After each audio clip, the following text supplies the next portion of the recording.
两天我关于陕甘回乱的视频引来了大家很多的争议。今天我就把陕甘回乱的始末给大家客观的说清楚。关于回乱的起源有很多种的说法，其中流传最广的一种就是1862年的4月，陕西渭南的几个回民在华州找汉人买竹竿，但交易的过程中汉人临时涨价，回民拒绝接受，双方便爆发了冲突，结果2个回民被当场打死。回民找到官府请求严惩汉人，但遭到了无视，反而被地方官斥责。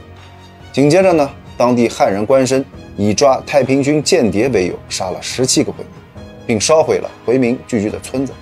之后回汉双方便爆发了大规模的械斗，一场造成超过2000万人死亡的浩劫就由此开始。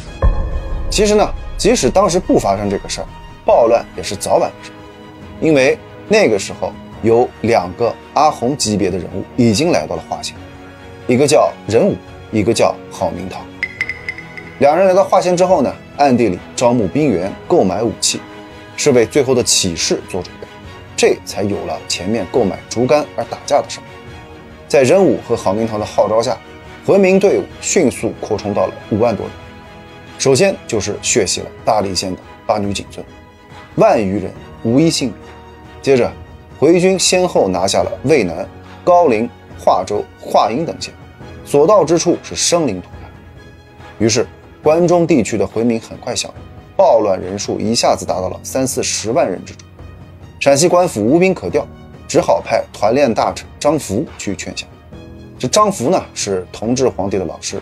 结果任武等人为了煽动民意，故意栽赃张福，说在张福的轿里发现了一张纸条，上面写着秦不留回，意思是说要把陕西回民全部杀。任武对张福严刑拷问，最后张福屈打成招，被回民斩首示众，陕西回民被极大的煽动。一边回民军队在疯狂的杀戮，另一边清政府紧急调派圣保、多隆阿为钦差大臣，进入陕西弹压回民叛乱。这个多隆阿是个狠人，杀起回民毫不手软，无论男女老少有无参加叛乱，只要是回民均被处死。1863年的8月，祸乱陕西的回民军队被清军赶出了陕西，被迫逃往甘肃。至此，陕西回乱的第1阶段结束，更加惨烈的第2阶段开始了。甘肃的回民军队比陕西更凶残，他们每攻下一个地方，不论男女老少、官军平民，统统处死。1866年陕西回军开始联合甘肃回军，他们重新整合军队对抗清军。他们开始对西北汉人实施有组织的屠杀，一直到1868年左宗棠进入甘肃才平定了叛乱。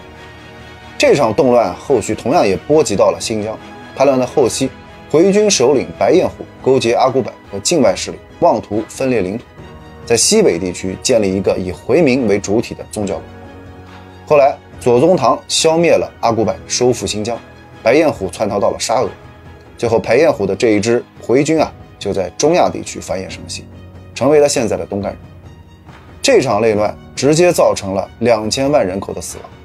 给西北经济造成了巨大的破坏，为俄国和浩瀚国入侵提供了可乘之机，导致我们丢失了更多的土地。我们要做的是牢记历史，吸取教训，而不是互相指责，让外人占了便宜。最后借用左公当时说的一句话，不论汉回，只分粮匪。